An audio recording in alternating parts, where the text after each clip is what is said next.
à tous et bienvenue dans cette guidance. Ça fait je sais pas combien de temps, voire de mois, voire d'années que je n'ai pas fait ça. Mais je vous ai dit que je ressortais mes cartes dans une précédente vidéo et que j'aménageais un bureau spécialement conçu pour le bien-être, le développement personnel et tout ça. Donc voici, je vous laisse quelques instants pour choisir en fonction des pierres. Donc là on a un cristal de roche. Là, on a une obsidienne flocon de neige et là, ça doit être du jaspe vert, si je ne me trompe pas. Donc, je vous laisse choisir votre tas de cartes. Donc, ça va être une guidance assez rapide puisque j'ai un rendez-vous juste après pour ne rien vous cacher et que donc, je ne peux pas faire une énorme guidance. Mais en tout cas, ce sera la guidance pour le mois de juin et en fonction de la couleur de la pierre que vous allez choisir. Et donc nous allons avoir un duo de cartes pour chaque tas de cartes, enfin pour chaque pierre choisie. Et du coup ce duo de cartes va représenter votre mois de juin. Alors évidemment ce n'est pas quelque chose d'exact, de précis, puisque c'est général. Si vous voulez quelque chose de très précis et que vous voulez une guidance qui ne soit rien que pour vous, dans ces cas-là, je vous invite à aller commander une guidance personnalisée en cliquant sur le lien dans la biographie. Je vous laisse quelques secondes pour choisir votre tas de cartes si ce n'est pas déjà fait et ensuite on passe au tirage.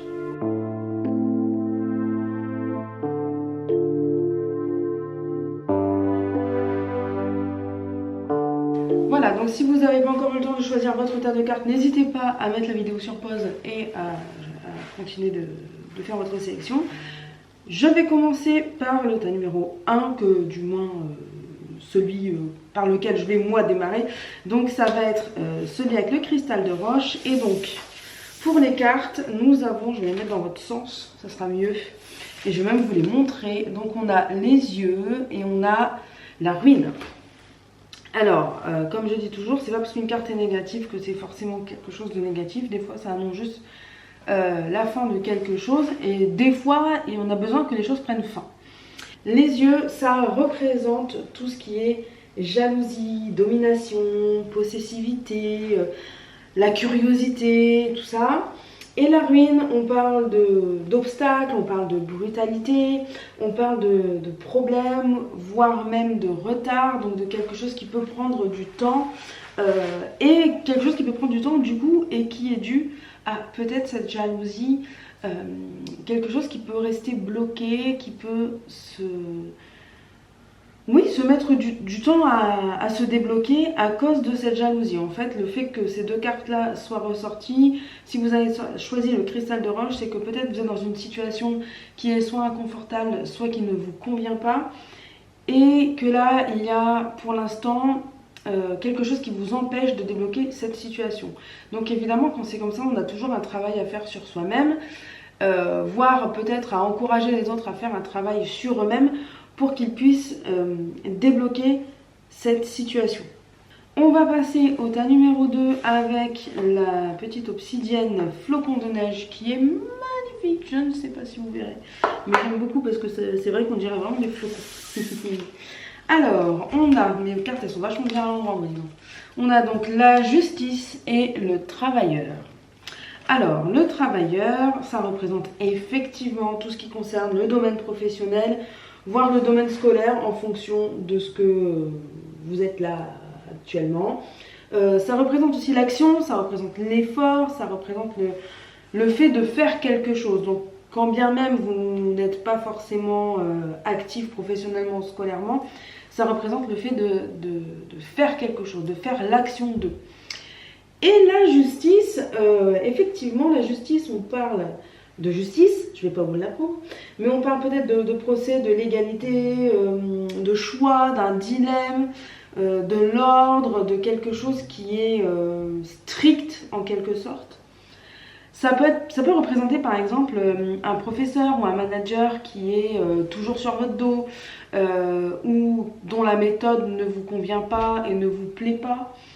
Ça peut être aussi une action en justice qui pourrait être lancée par rapport à votre travail ou à votre scolarité. Mais en tout cas, il y a cette carte du travailleur qui nous montre qu'il y a une action à faire, qu'il y a vraiment quelque chose à faire. En gros, qu'il ne faut pas baisser les bras, qu'il ne faut pas laisser couler ou laisser pisser, comme on dit. qu'il faut vraiment rentrer dedans et qu'il faut vraiment faire ce qu'il y a à faire. On va passer au tas numéro 3 avec notre petit jaspe vert ou aventurine, ou je sais plus ce que c'est. Je sais que c'est une pierre verte en tout cas, ça c'est sûr.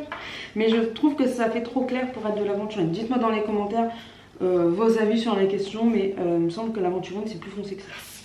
Alors, nous avons, oula, bon, on va faire juste pour aller non. On a la danseuse et on a la montagne. Alors, la danseuse, ça représente tout ce qui est l'équilibre, la stabilité, tout ce qui est tempérance, tout ce qui est équité en fait.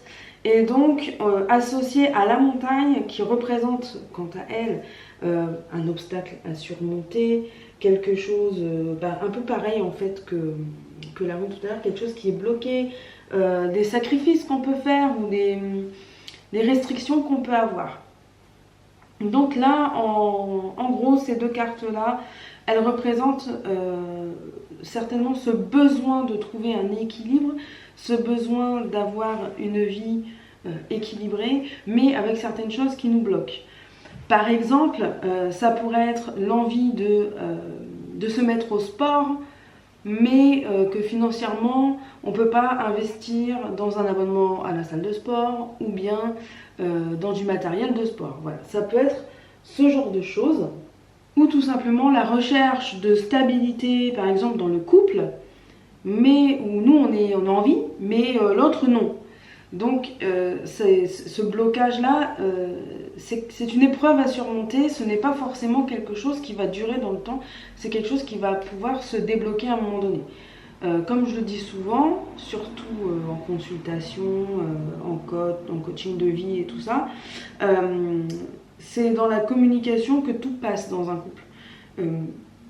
Que ce soit, là en l'occurrence, que ce soit pour le couple ou pas, la communication c'est quelque chose qui doit être essentiel à notre vie et qui est très important parce que sans communication, on ne peut pas savoir, on ne peut pas dire, les autres ne sont pas dans notre tête, ne peuvent pas deviner ce qu'on a dans la tête.